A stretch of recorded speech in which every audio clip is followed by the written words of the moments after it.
चला लक्षवेधी क्रमांक 1. लक्षवेधी क्रमांक 1. अध्यक्ष महोदय वितरित केल्याप्रमाणे अध्यक्ष महोदय, नंदुरबार जिल्हा अक्कलकुवा तालुक्यामध्ये नव वस्ती व मेवा सांकुशवीर बाबानगर इथे 1996 पासून मदतनीस काम करत होती. त्याच्यानंतर अचानक 2006 मध्ये तिच्या जागावर दुसरी बाईला पगार देत होते.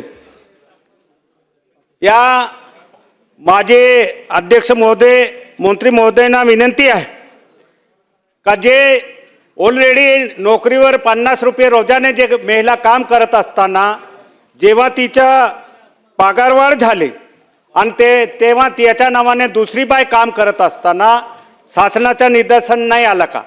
पण ते जे शांताबाई आहे ते मेलीनंतर 6 महिनेपर्यंत ते बायच्या नावाने पगार दिली गेली. मेलीनंतर ही पगार दिली गेली. त्याच्या मुलाने माझ्याकडे येऊन तक्रार केली का दादा म्हणे माझी आई जिवंत असताना आम्हाला पगार तर नाही दिली, पण माझी आई मेलीनंतर सुद्धा माझी आईच्या नावाने पगार दिली गेली आहे. तिथली स्थानिक अंगणवाडीने सुद्धा सुपरवायझरला आणि CDPOला सांगितलं होतं, तरी त्याच्या नावाने जे पगार काढून देणारे जे CDPO सुपरवायझर असेल त्यांच्यावर ताबडतोब गुन्हा दाखल करण्यात यायला पाहिजे. हे माझे अध्यक्ष महोदय स्पेसिफिक विषय आहे.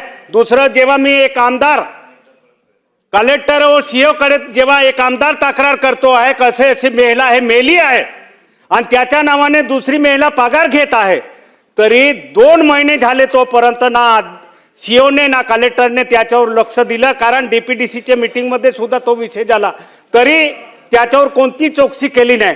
जेव्हा मी एक मीडियावर स्टेटमेंट दिला की मी कलेक्टर आणि COच्या विरुद्धमध्ये मी आंदोलन करणार, तेव्हा 2 महिन्यानंतर जे बाय त्याच्यावर ते मेलेलीच्या नावाने पगार खात होती त्या बाईला सस्पेंड केलं. तर माझे स्पेसिफिक मागणी आहे अध्यक्ष महोदय, त्या डिपार्टमेंटमध्ये जे CDPO आणि सुपरवायझर जे पगार देतात त्यांच्यावर कारवाई करायला पाहिजे. आणि कलेक्टर CO एक आमदार तक्रार केली नंतर 2 महिनेपर्यंत त्याच्यावर लक्ष देत नाही असेल तर असं कलेक्टर आणि COवर सुद्धा कारवाई करण्यात यावे अशी माझी स्पेसिफिक मागणी आहे. अध्यक्ष महोदय, आता isakal.com आहे देशातील नंबर 1 ची मराठी न्यूज वेबसाईट. प्रत्येक अपडेटसाठी isakal.com ला नक्की भेट द्या. सन्मान्य सदस्य महोदयांनी जी या ठिकाणी शासनाचं आणि विभागाचं लक्ष वेधून घेण्याच्या दृष्टिकोनातून ही लक्षवेधी मांडलेली आहे. संबंधित जी मदतनीस आहे मयत शांता जयंतीलाल तडवी यांची 1 सप्टेंबर 1996 रोजी 50 रुपये मानधनावर नियुक्ती ही तत्कालीन प्रशासनाच्या किंवा मुख्य कार्यकारी अधिकाऱ्यांच्या माध्यमातून देण्यात आलेली होती. तदनंतर नियमित अंगणवाडी केंद्रामध्ये 2006 मध्ये अंगणवाडीमध्ये अंगणवाडी मदतनीस म्हणून 740 मानधन नियुक्ती ही करण्यात आलेली होती. संबंधित जी मयत अंगणवाडी मदतनीस आहे यांच्या जाऊबाई श्रीमती सुमित्रा रोहिदास तडवी या बनावट कागदपत्रे तयार करून त्यांच्या जागी कामकाज करत होत्या.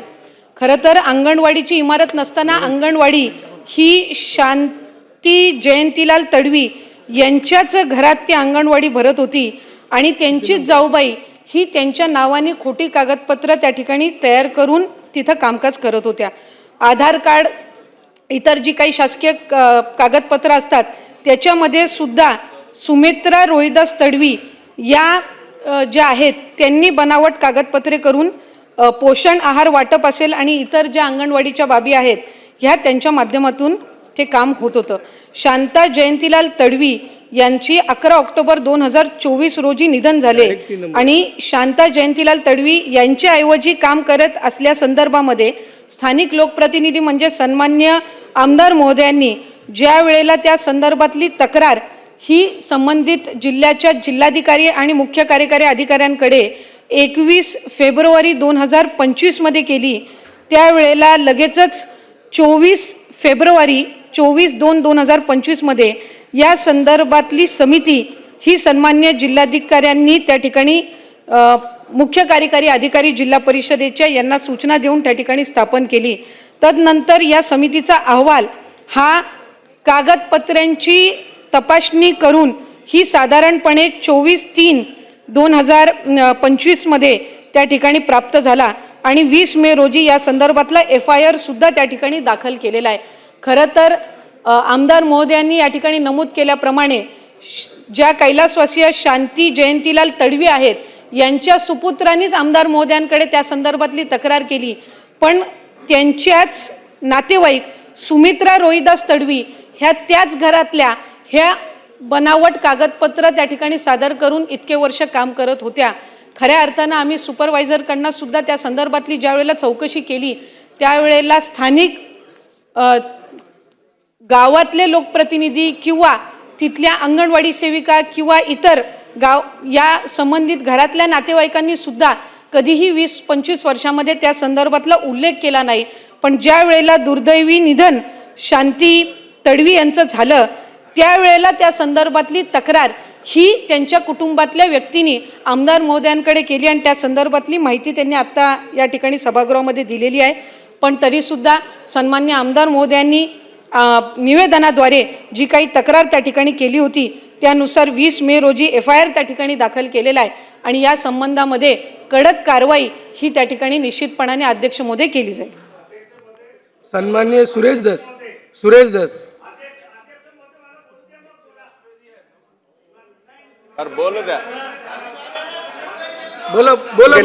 बोला। अध्यक्ष महोदय, कडक कारवाई कोणावर करणार? माझा स्पेसिफिक प्रश्न आहे, CDPO आणि सुपरवायझरवर कारवाई करा। त्याने कसं काय मेल्यानंतर पगार दिली? त्यांच्यावर कारवाई करून त्यांना सस्पेंड करून फौजदारी गुन्हा दाखल करा। एक आमदार तक्रार करतो नंतर 2 महिने कसं काय लागता हो? अध्यक्ष महोदय, त्यांना सस्पेंड करून त्यांच्यावर फौजदारी गुन्हा दाखल करण्यात यावे सुपरवायझरवर। मी आपल्या अनुमतीने पुन्हा एकदा सन्मान्य सदस्य महोदयांना या ठिकाणी माहिती देऊ इच्छिते की 21 फेब्रुवारी 2025 मध्ये या संदर्भातलं पत्र त्यांनी जिल्हाधिकारी महोदयांना त्या ठिकाणी दिलं आणि 24 फेब्रुवारी म्हणजे 2-3 दिवसाच्या आतच त्या संदर्भातली समिती ही त्या ठिकाणी सादर केली। प्रकरण हे 1996चं आहे, ज्या वेळेला अंगणवाडी ही त्या संबंधित कुटुंबाच्या घरामध्येच भरत होती आणि जी संबंधित व्यक्ती आहे ज्या संदर्भातली तक्रार आहे शांती तडवी ह्या आता मयत झालेल्या आहेत, त्यांच्या नावाने त्यांची जाऊबाई सुमित्रा तडवी एकाच घरात राहत असणारी त्या ठिकाणी काम करत होत्या चुकीचे कागदपत्र त्या ठिकाणी देऊन आणि 25-30 वर्षानंतर ही बाब निधन झाल्यानंतर सन्मान्य लोकप्रतिनिधी आमदार महोदयांच्या निदर्शनास त्यांच्या सुपुत्रांनी म्हणजे शांतीदेवी तडवी यांच्या सुपुत्रांनी त्या ठिकाणी निदर्शनास आणलेली आहे। आम्ही सुपरवायझरची सुद्धा चौकशी ही त्या संदर्भामध्ये केलेली आहे। सुपरवायझरनी त्यांच्या जो काही त्यांचा जबाब घेण्यात आला त्याच्यामध्ये अशा संदर्भातली कुठलीही बाब ही गावामध्ये त्यांच्या निदर्शनास आलेली नव्हती अशा पद्धतीचा त्यांनी त्याच्यामध्ये खुलासा दिलेला आहे। पण तरीही आमदार महोदयांनी त्या ठिकाणी सूचित केल्याप्रमाणे त्यामध्ये सूचित केल्याप्रमाणे CDPO असतील, सुपरवायझर असतील, तिथल्या कार्यरत असणाऱ्या अंगणवाडी सेविका असतील यांच्या संदर्भातली योग्य ती कारवाई ही त्या ठिकाणी केली जाईल। आणि मी मगाशीच माहिती दिल्याप्रमाणे 20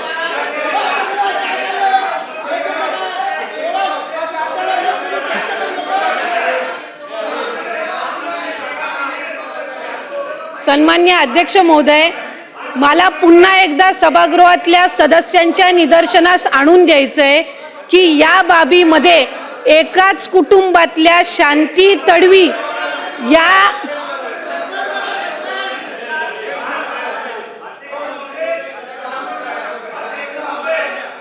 उत्तर देतात ना अध्यक्ष महोदय, मला आपल्या माध्यमातून सन्मान्य सदस्य महोदयांच्या निदर्शनास आणायचे की आम्ही 20 मे रोजी या संदर्भातला FIR दाखल केलेला असून CDPO यांना सुद्धा आणि सुपरवायझर यांना सुद्धा त्याच्यामध्ये आम्ही FIR मध्ये त्यांच्या विरोधात सुद्धा दाखल केलेला आहे। त्याच्यामुळे जी काही कारवाई आहे ती त्या संदर्भातली कडक ही केली जाईल। सन्मान्य अध्यक्ष सुरेश महोदय धस बोला, अध्यक्ष बोला. महोदय ही अतिशय गंभीर बाब आमशा पाडवी साहेबांनी या ठिकाणी लक्षात आणून दिलेली. अध्यक्ष महोदय, आता महिला व बाल कल्याण मंत्री आता उत्तर देत आहेत की आम्ही CDPO आणि सुपरवायझर यांना सुद्धा त्या FIR मध्ये घेतलेलं आहे. मग माननीय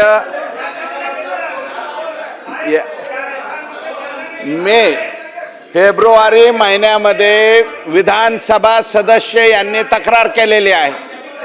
त्याच्यावरती FIR मे महिन्यामध्ये होतो. अध्यक्ष महोदय, प्रश्न विचारल्याच्या नंतर कधी आमदारांनी प्रश्न विचारलेला आहे त्याच्यानंतर सुद्धा या तारखेपर्यंत त्या जिल्ह्याचे मुख्य कार्यकारी अधिकारी, त्याच्यानंतर डेप्युटी CO महिला व बाल कल्याण, CDPO आणि तिथल्या ज्या सुपरवायझर आहेत या कसल्याही प्रकारची कारवाई जर त्या ठिकाणी करत नसतील, अध्यक्ष महोदय, माझं मत आहे आमशा पाडवी साहेबांच्या सन्माननीय सदस्यांच्या मताशी मी सहमत आहे. याच्यामध्ये डेप्युटी CO महिला व बाल कल्याण, CDPO आणि तिथल्या ज्या कोणी सुपरवायझर असतील हे सर्वच्या सर्व निलंबित या ठिकाणी केले पाहिजे, तरच याच्यामधला न्याय त्या ठिकाणी मिळेल. सन्मान्य अध्यक्ष महोदय, मला सन्मान्य आमचे वरिष्ठ या ठिकाणी सभागृहातले सदस्य सुरेश धस साहेब असतील, ज्यांनी या ठिकाणी लक्ष वेधून घेतलेलं आहे, ते आमदार पाडवी साहेब असतील, यांच्या या ठिकाणी निदर्शनास आणून द्यायचं आहे की प्रकरण ही नेमणूक जी आहे ती 96ची आहे. 96 मध्ये त्या ठिकाणी त्यांना मानधन तत्वावर त्या ठिकाणी नेमण्यात आलेलं होतं. मला उत्तर देऊ द्या अध्यक्ष महोदय, मला उत्तर देऊ द्या त्या संदर्भातलं. आम्ही विभाग म्हणून एक मिनिट मला त्या संदर्भातलं उत्तर देऊ दे. मंत्री महोदय उत्तर देतात ना. मंत्री मला त्या संदर्भातलं अध्यक्ष महोदय उत्तर देऊ दे. धस जर साहेब लक्ष वेधून घेतलेलं आहे तर त्या मंत्री संदर्भातलं महोदय उत्तर देऊ दे. देतात उत्तरच ऐकून घ्यायचं अरे, नसेल तर लक्षवेधी मांडण्यात काय अर्थ आहे?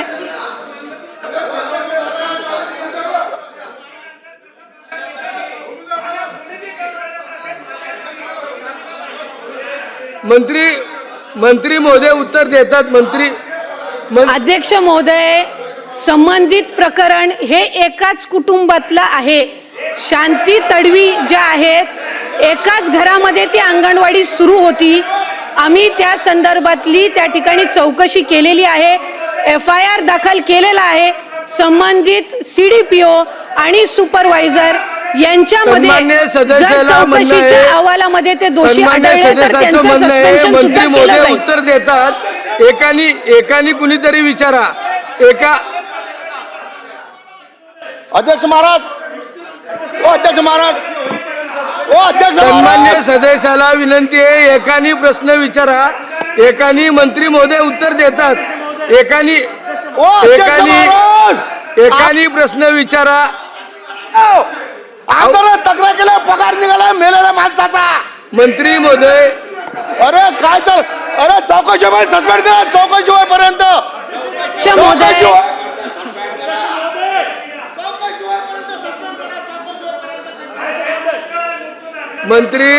मंत्री ऐका. मंत्री अध्यक्ष महोदय महोदय, सन्मान्य सदस्याला अध्यक्ष महोदय, माझ्याकडे आमदार महोदयांनी दिलेलं पत्र सुद्धा आहे. हे 21 फेब्रुवारी 2025 आहे. संबंधित प्रकरण 96 आणि 2006 आहे. अरे आणि या संदर्भातली सविस्तर चौकशी स्थानिक लोकप्रतिनिधी महोदयांनी मांडलेल्यानुसार तिथपर्यंत ते संबंधित CDPO आणि सुपरवायझर यांना आम्ही सस्पेंड करण्याची कारवाई करतो.